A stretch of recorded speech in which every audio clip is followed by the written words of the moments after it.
Good afternoon and welcome to our monthly self-direction webinar in which we review important topics to help you successfully self-direct your services.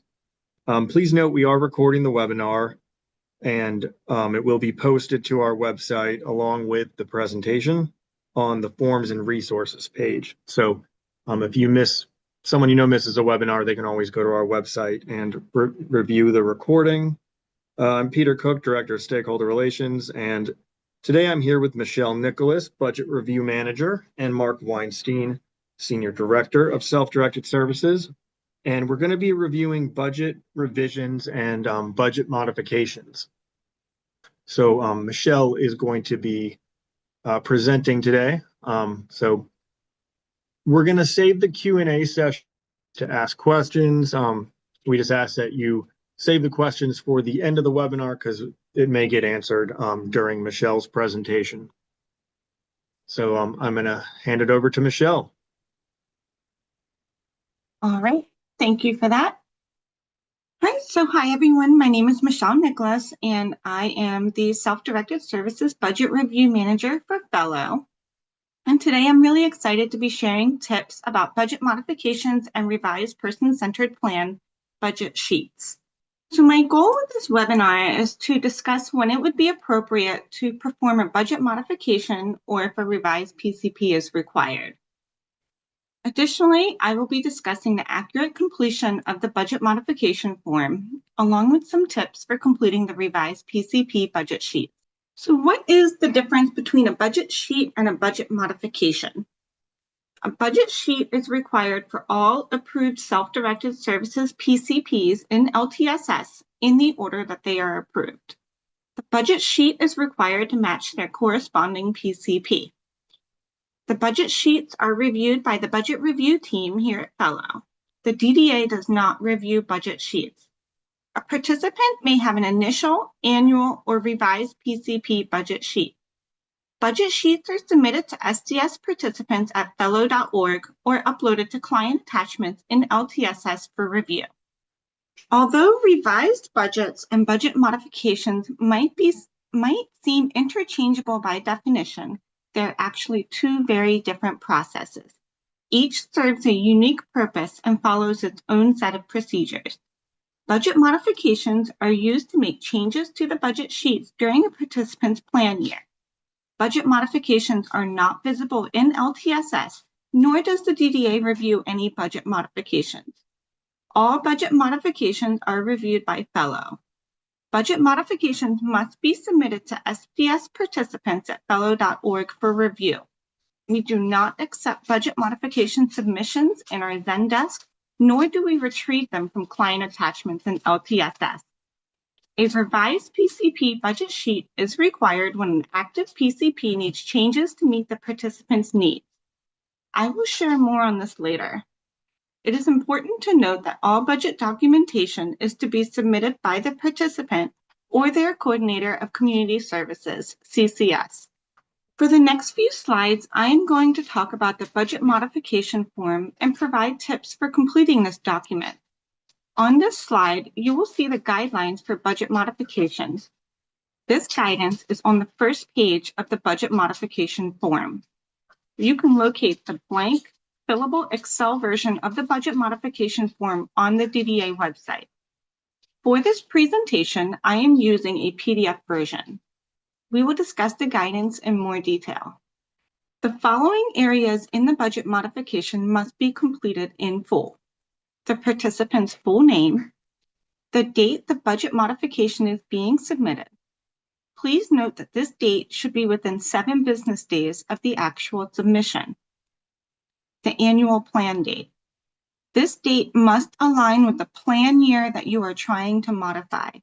A common error with the annual plan date is that we are seeing the wrong year is entered on the form, usually in the future. For example, today is July 22nd, 2025. You would not be able to modify a plan with an annual plan date of December 31st, 2025, because an annual plan with that date would not exist at this time. The FMCS agency and region must be completed. The DDA budget allocation. This total comes from the PCP and LTSS. The total plan year cost or the recalculated plan cost can be used. Either number is acceptable. The SDS budget total. This total is typically the middle number at the top of the budget sheet. However, if a team has performed prior budget modifications, this number could be different. It is best practice to visit the participant dashboard in FMS Engine and retrieve the total amount. And then the total unallocated funds are automatically calculated by the budget modification form. The next part of the modification is divided into 3 sections. All 3 sections must be completed. Section 1 has 3 parts. The top box is asking the team to identify where the funds are being pulled from. The bottom box is asking the team to identify where the funds are being moved into. And the third part of the section 1 is the test box. This box will be green or red, or it will say true or false. This test box automatically ensures that the funding in the top box and the bottom box match. The totals must match. Section 2 is a box to place a note. This note does not need to be long. It just needs to share what the intent of the modification is. For example, if the team is attempting to increase employee wages, then the box should state that the modification is intending to increase employee wages and include the employee's current rate with the intended rate. Section 3 is for signatures. This modification must be signed by the participant or their legal guardian and their CCS. The FMCS will sign the modification for approval in DocuSign. Please note that if a budget modification is incomplete, it will be returned to the team without review. The modification must be completed in full to be reviewed. Now that the modification is complete, the budget review team will review the modification. First, we check that the action being performed is allowed per the DDA's Self-Directed Services Manual. The following actions are allowed: increasing and decreasing employee wages or vendor/provider rates within reasonable and customary standards. If the team is changing wages or rates, the current wage or rate and the intended wage or rate must be listed in Section 2. We ask for this information that we can ensure that wages and rates are within the DDA's reasonable and customary standards. If a wage exception form is required, we will verify approval of this form before moving forward with the review of the modification. If a wage exception form is not approved with the intended rate, we will return the modification to the CCS. To ensure that the employee's wages are changed following a budget modification, an employee change form must be submitted to SDS employee updates at fellow.org. You can add, increase, decrease, or delete any employee-related benefits. This includes employee mileage reimbursement, health benefits, PTO, sick and safe leave, holiday pay differential, employee training wages, CPR, first aid, CMT, training reimbursement. And just a quick reminder, an approved wage exception form is required for holiday pay differential that is above DDA's reasonable and customary standards. Budget modifications can be used to adjust funding associated with taxes. This is relatively uncommon and doesn't happen very often. You can change the use of an employee to a vendor/provider for the same types of units/service or vice versa. Occasionally, unallocated funds or another source of funding will be needed to adjust for employee vendor rates, as vendor rates are typically higher than employee wages. You can increase respite camp funding up to the waiver program limit set at $7,248. This can be increased, but it cannot be decreased or deleted from the budget in a modification. Please know that this service must be an existing service in the PCP to be modified.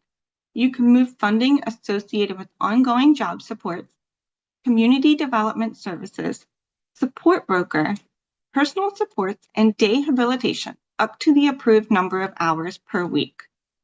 Another way of saying this is that unallocated funds cannot be used to add funding to a service line. The funding should come from one of these areas in the budget. An example of this action is a participant is authorized for 40 hours of personal supports and 20 hours of community development service. They can move the units across these service lines. They can take 20 hours of personal supports and move it to community development service for a total of 40 hours of community development services and then 20 hours of personal supports. The team can add, increase, decrease, or delete individual and family-directed goods and services staff recruitment up to $500. The team can add, increase, decrease, or delete IFDGS allowable goods and services. The IFDGS request form must be completed and approved prior to payment of IFDGS items. IFDGS day-to-day administrator hours can never be adjusted in a budget modification. The wage and rate associated with the service can be modified, but to increase the hours, a revised PCP is required. Here are some things to remember when completing a budget modification. Units in any service cannot be increased. You cannot add funds due to overtime or overutilization. This is considered increasing units. A modification cannot be performed on a plan that is an auto extend. A modification cannot be made to a budget that has not been approved by the FMCS. And then wage exception forms are required for any wages over DDA's reasonable and customary guidelines, including holiday pay differentials. Fellow will notify the CCS within 20 business days of submission if the modification is unable to be processed. Fellow will also notify the CCS if the action attempted in the modification requires a revised PCP. When does the team need to revise the PCP? The DDA manual states that a revised PCP is required when an active PCP requires changes to meet the participant's needs. These changes include adding a new service, removing a service, increasing or decreasing service units, increasing or decreasing service funding amounts for upper pay limits, such as standalone transportation, assistive tech and services, environmental modifications, etc. Please note that Fellow will not review the budget sheet for the revised PCP unless we have received, reviewed, and approved the previous PCP's budget sheets. Best practice for revised PCP budget sheets. Ideally, the revised PCP budget sheet should be identical to the previously approved budget sheets within the same plan year. For example, if the annual PCP was revised to add an environmental assessment, then the budget sheet should be identical to the annual budget sheets except for the effective date, budget allocation amount, and the addition of the environmental assessment. No other service changes should be made to the budget sheet. It should be noted that there are instances where the revised PCP budget sheets would not match their previously approved budget sheet. If a team completes a budget modification in between their PCPs, the information from the modification should be captured on those budget sheets. Another area that sometimes does not match the previous budget sheets is when wage and rate changes happen. Some common errors that happen within revised PCP budget sheets are prorated budget sheets. When you enter the effective date and the annual PCP dates on the budget sheet automatically calculates the number of months and weeks remaining in the plan year. These figures are applied to the service changes only. If a service was not changed in the revision and no changes are made to the wages or rate of that service, then that service line should be identical to the previously approved budget sheets. If you prorate the service based on the number of months and weeks remaining in the plan year, then you are lowering the funding for that service line, which can result in an early depletion of that service. We're also seeing omitted budget modifications and previously budgeted lines that have usages.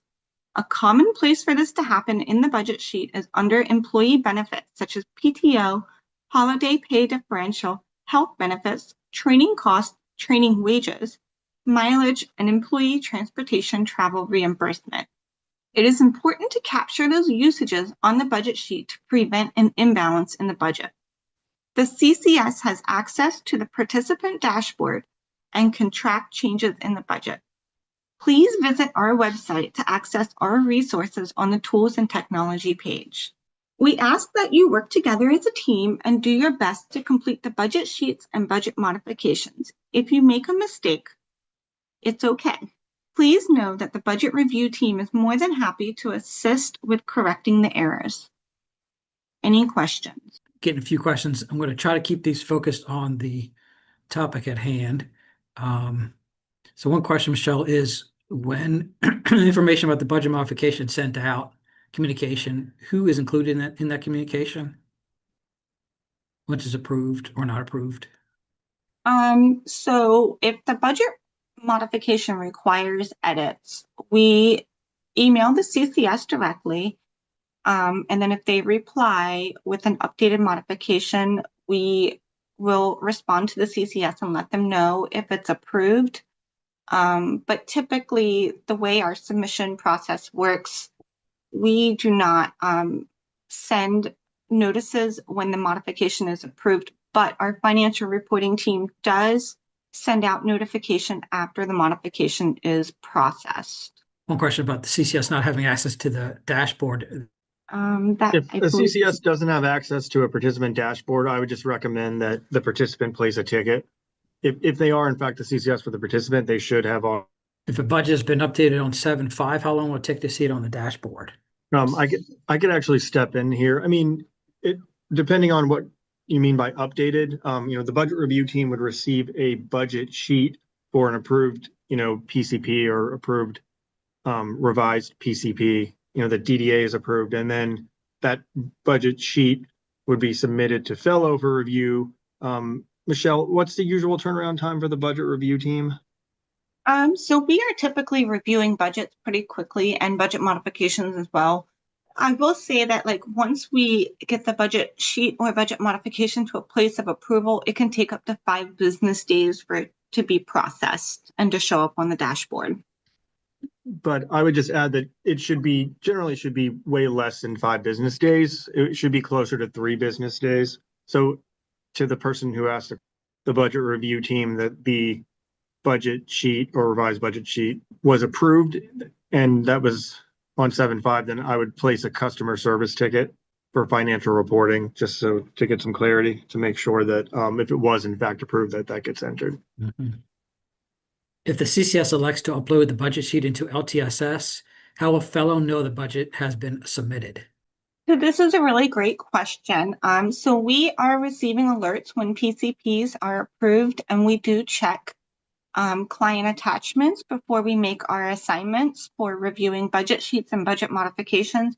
So if we see the budget in client attachments, we will take that budget and review it. Also, the CCS has the option to submit it to SDS participants at fellow.org. They can even send us an email that says, hey, I've uploaded the budget to LTSS client attachments, and we will retrieve it from there. But please know that's for budget sheets only. We do not pull budget modifications. All right, I'm just reviewing some questions here. Some of these are specific questions about budgets, et cetera. And I would, like Peter said, place a customer service ticket rather than get to individual situations on the call.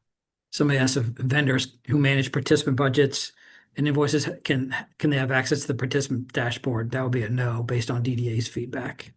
Did I hear you say the participant can submit a budget modification to Fellow? Did you say that, Michelle? Yes, that is correct. For the DDA self-directed services manual, but you still require the signature of the CCS. Okay, we're going to give people just a couple more seconds to ask questions. Okay, so we're not seeing any new questions related to budget modifications and revisions. So Peter, just real quick, a couple of people asked if there's a recording, go back and watch the webinar. We're going to upload this to our website, probably in a couple of days. The slideshow and the presentation will be there along with previous webinars. Yep, that should be posted by the end of the week. So thank you all so much for joining us today, and we will see you soon in the next webinar.